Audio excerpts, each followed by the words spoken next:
The History Man, Malcolm Bradbury. Now, this is a fascinating read, so enticing, so thrilling, exalting, indeed, that I'm taking it up for the second time.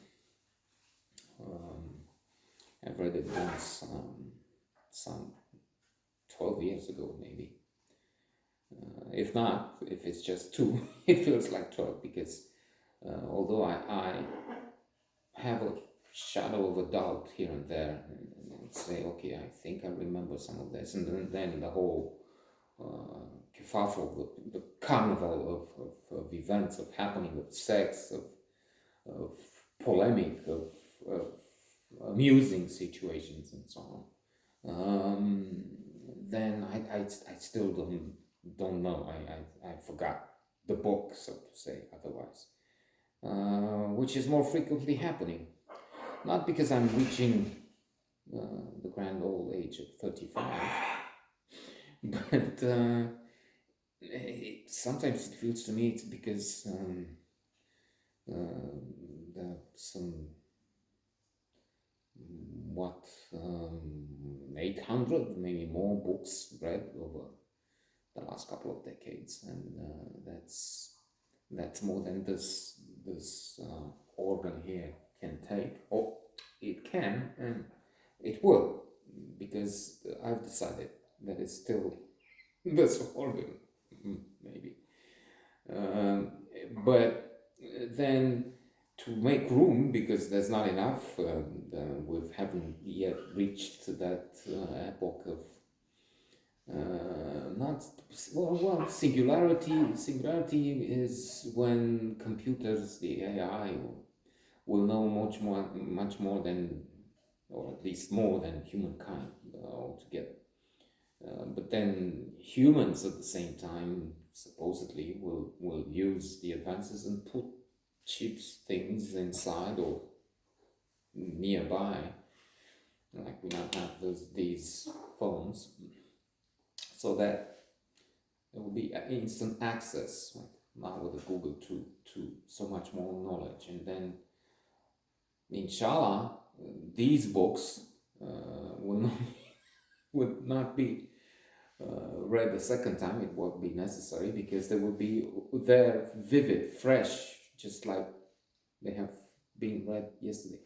It's interesting to speculate. I'm a poor candidate for that, because I don't have that imagination. But to think how would this work? How would that be to have things so different? So it's such a memory that again, you don't history man again, because it's there. You put it in there, and you have the names, you have everything.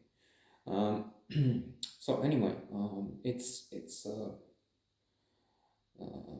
sizzling, effervescent telling, a wonderful saga in so many ways,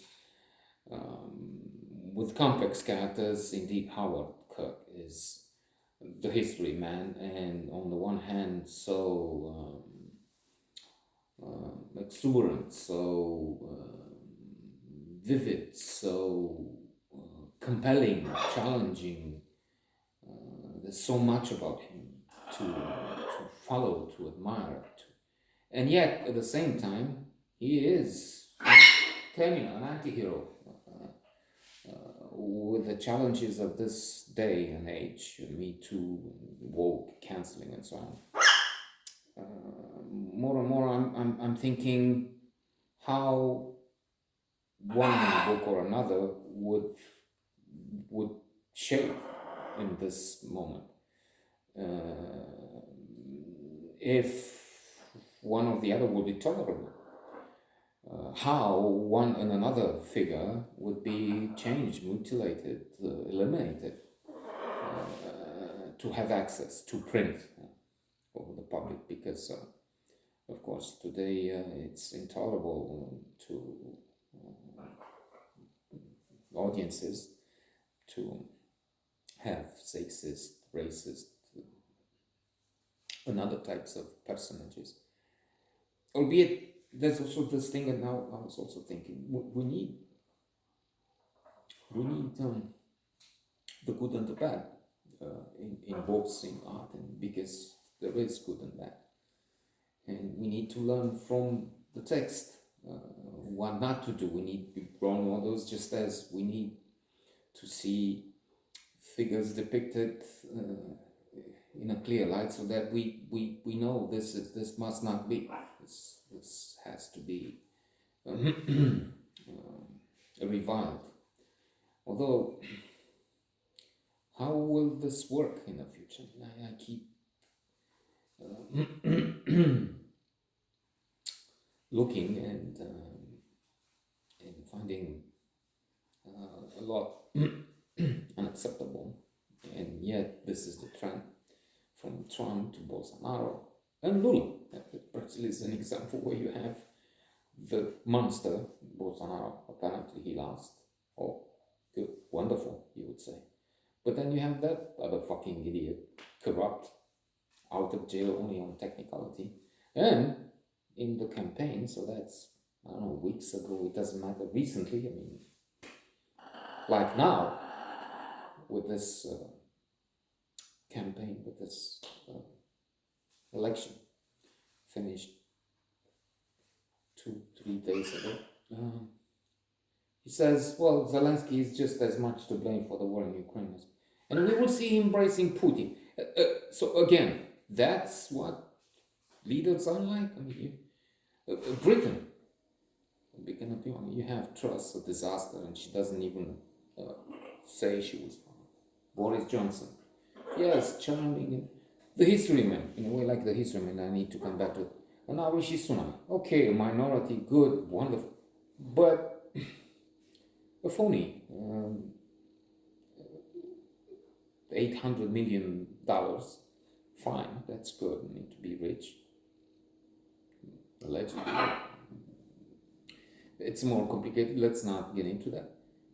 But then, while he's the chancellor, they discover his wife benefited in terms of millions because she's not a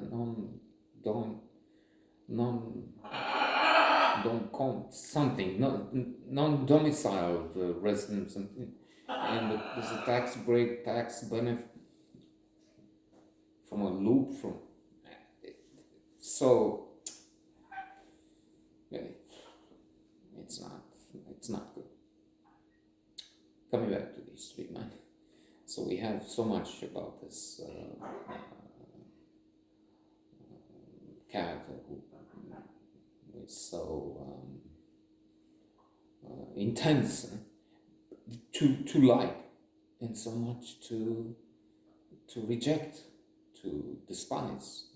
He has sex with his student for the city fee. I think that's her name. It's a circus, really. I think I need to come back to this tomorrow. Except, of course, there are other items on the agenda. We'll see how it comes. Why don't you have it? Say, termina